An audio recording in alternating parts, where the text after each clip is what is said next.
Donald Trump's administration is all about intimidation because the only thing they have to cover their failures are their threats. It is why Donald Trump tries to beat media outlets into submission to stop the truth from coming out, why he threatens primaries against Republicans so they stay online, and now attacking Democrats with arrest threats to prevent a stop to his attempts to steal the midterms. But it is backfiring, especially because Donald Trump has awoken a sleeping giant in Jasmine Crockett, who is always fighting back and just dropped a bombshell on Donald Trump's arrest threats that we're going to get into. But before we do, if I could quickly ask you to leave a like on this video, and if you haven't already and you enjoy our channel, to hit that subscribe button because it goes a long way in supporting our work. Now, before we get into how Jasmine Crockett is breaking down the arrest threats backfiring on Trump, I want to start with another Democrat, not in Texas, who is making sure Donald Trump's plans are stopped before they can even begin, and that's Gavin Newsom with a big announcement.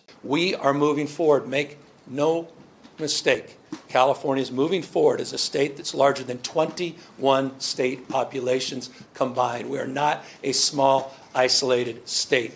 State larger than 21 populations combined. We tried to play by a higher set of standards and rules with our independent redistricting, and we believe in that. And we are not talking about eliminating that commission. We are talking about emergency measures to respond to what's happening in Texas, and we will nullify what happens in Texas. We will pick up 5 seats with the consent of the people, and that's the difference between the approach we're taking and the approach they're taking. We're doing it on a temporary basis. We're doing it in a fully transparent way. And we're doing it by asking the people of the state of California for their consent and support.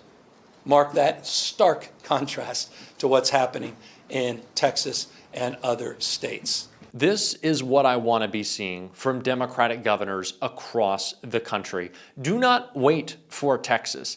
And even if Texas fails, go ahead and gerrymander your state. If that is what gets us to a place where we have the votes necessary to ban gerrymandering across the country, to make sure that we have independent redistricting commissions, go for it. We just saw a Republican member of Congress say they are going to be putting forth legislation to implement independent gerrymandering commissions, redistricting commissions across the country. And why did they do so? Because they were a Republican in California, of course, trying to save their own ass. But it's going to happen. We have to keep fighting back, and we have to make fun, and we have to point out the failure of these Republicans who will just fall in line. Jasmine Crockett talked about that before she fired back against this arrest threat. I want to take a look. What they do instead is they pledge their fealty to some idiot who obviously is struggling mentally, whether it is mental decline or whether it's not he's ever had the capacity. They have decided that they are going to do whatever it is that he wants them to do instead of doing what's right for Texas. One of my colleagues, Sylvia Garcia, continues to say, I never thought I'd see the day that a Texan would bow down to a New Yorker, right? Like, we know how Texas has this next level pride the same way that New York does, but that's exactly what we see happening. So the only thing the Democrats can do is they can decide that they're going to sit there and be the nice guys that we have always been, the ones that always want to take the high road, or they can decide that there is a fight that is being waged, and while we didn't start it, we will finish it and make sure that we finish it on behalf of the American people and democracy. The Republican Party claims that it is this group of big, strong, tough, macho men, but they all ultimately capitulate to a deteriorating, disgusting, despicable man in Donald Trump. There's nothing tough, nothing strong about doing the bidding of an ailing old guy screaming at you and bleeding away into the middle of the night, hands covered in hamburger grease and ketchup. What's tough about that? Nothing. Especially when the plans he wants you to carry out are failing. And the arrest threats he's trying to use to intimidate aren't even real. And Jasmine Crockett broke it all down right here. This is not a judge. Jasmine Crockett pokes huge hole in Texas lawmaker arrest warrants. No, it's not just even the fact that it's gerrymandering. I want to be clear. This is racial gerrymandering specifically in the state of Texas. Now, I can't speak about other states, but I can absolutely speak on my state that is a majority minority state. And the fact is, when we ultimately did our actual redistricting in 2021, when we got the numbers, it said that 95% of the growth was due to people of color. And so therefore, Texas, that was growing leaps and bounds, was entitled to 2 additional seats. But unfortunately, they didn't feel like minority voices were entitled to have representation, even though they were the reason that they got those seats. So not only did they give us 2 new Anglo seats, and the reason that I say it's not just strictly partisan is because when we got those 2 new seats, they were both Anglo majority seats. One went to a Democrat, one went to a Republican. This is racial at this point. And now they're saying, you know what, we want 2 more Anglo majority seats. And so now here it is, you're going to get 4 Anglo new majority seats. And this is just about fairness. It's about making sure that we honor our Constitution, because literally in the 15th Amendment, it is about making sure that all people have representation. And right now, African Americans are only going to have 1/5 of the voting power that they should have in the state of Texas under this map. And we know that our Latino brothers and sisters will only have 1/3 of the voting power. And frankly, Asians, which tend to be one of the fastest growing demographics in the state of Texas, have literally no power.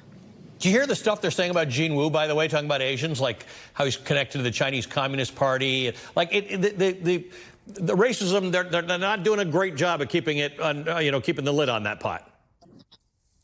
No, I mean, honestly, when Trump came in the first time, they started to lift the hoods. Once Trump got in a second time, they decided the hoods were off.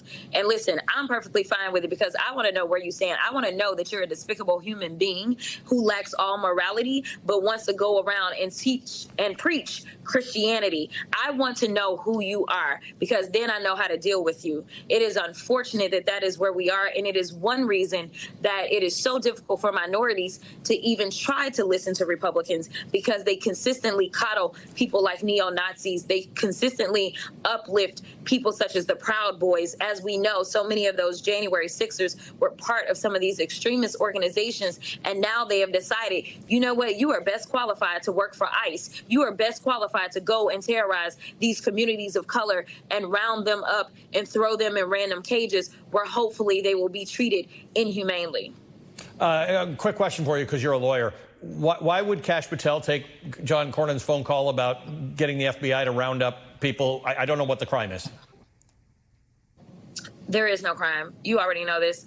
And just so people understand, even the warrants that they put out for them, they are signed by the Speaker of the House. I mean, this is not a law enforcement official. This is not a judge. This is not a prosecutor. This is no one whosoever would normally sign off on a warrant, and that is because it is not a criminal warrant.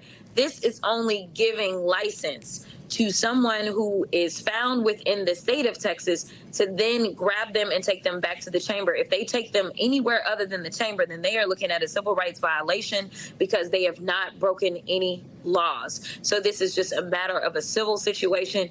And frankly, this is a family situation as far as I'm concerned, because basically the family known as the legislators in the Texas House have decided that they don't want to come to the table and have a conversation about doing right by Texas. They have decided that they would steamroll and disrespect their colleagues as well as their constituents in this moment so that they can appease the Mad King. Donald Trump's intimidation isn't even real.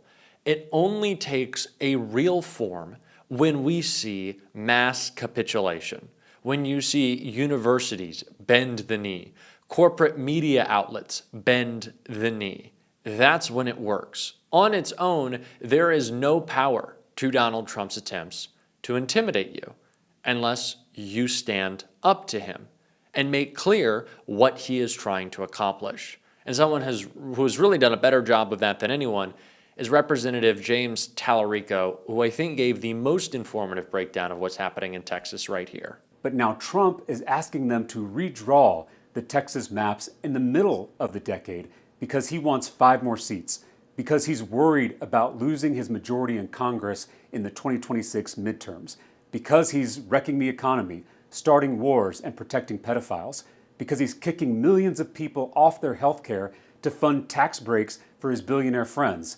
So he's trying to shield himself from the voters. He's trying to shield himself from accountability. But to pass these new maps, a certain number of legislators have to be on the floor of the Texas House to conduct business. That's called a quorum. My Democratic colleagues and I are not going to give them one. By attempting to redistrict in the middle of the decade, Republicans are cheating.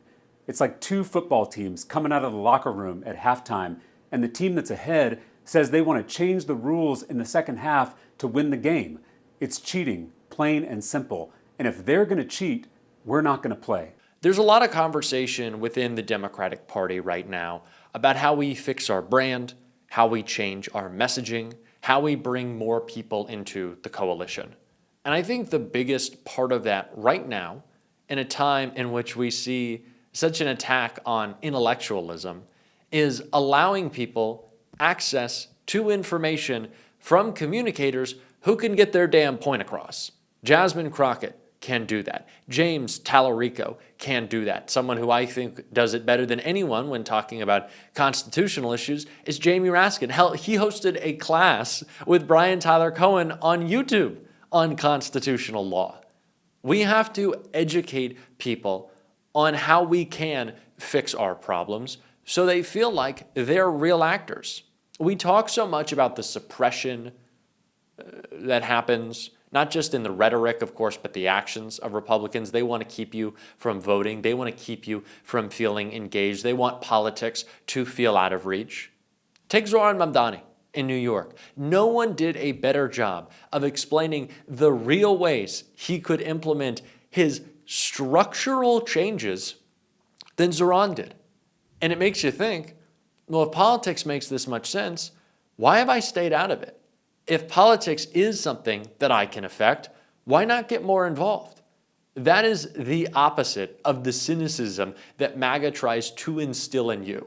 Donald Trump wants you to think the whole system's broken, not just so he can get away with his lies, but so you don't think you can change it or be a part of making it better, or even look in to what it takes to run from office, to engage in politics, to be a part of change. So I feel like as a Democratic Party, right now, one of the most important things we can do is just educate people. Not talk down or talk at, but talk with. Take a look at Jeff Jackson in New York, someone you probably check out on TikTok all the time. Explainer videos. We need to better explain. And there is a lot of shit to explain right now that's real broken. And I promise you we will do the best we can on this show. I know y'all are already pretty tapped in, but we'll stress that importance as much as we can. And if you want to support that, as always, you can hit that subscribe button, leave a like on this video, and if you stuck around to the end, drop a blue heart in the comments. And until next time, I'll see you soon.